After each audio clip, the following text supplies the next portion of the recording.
You know, it is a strange thing about being human. We will fight 10 times harder to keep an old, rusted key in our pocket than we ever will to find the new door it might open. That actually gave me chills. It's that feeling in your stomach, right? That heavy anchor that says, don't move, don't change anything, just stay here where it's safe. Exactly. Welcome back, everyone. Today, we are walking into some slightly uncomfortable territory. We're talking about the psychology of loss, or rather, the fear of it. And it's not just about losing money or big things, is it? I feel like I do this with tiny, insignificant stuff, like refusing to throw away a t-shirt I haven't worn in 5 years. Ah, the endowment effect. Once it's yours, it becomes gold.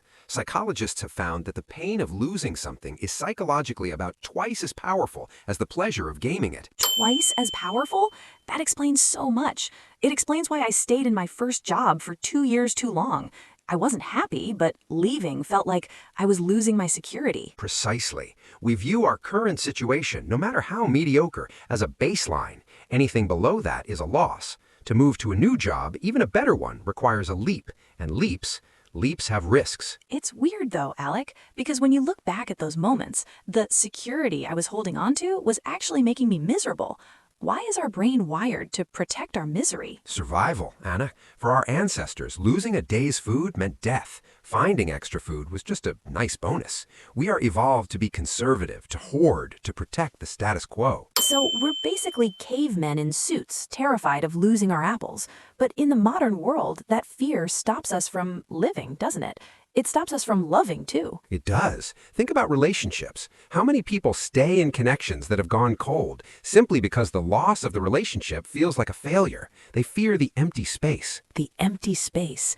That's the scary part. We think it's a void, but maybe it's just room. Like you have to empty your hands to pick up something new. That is a beautiful way to put it.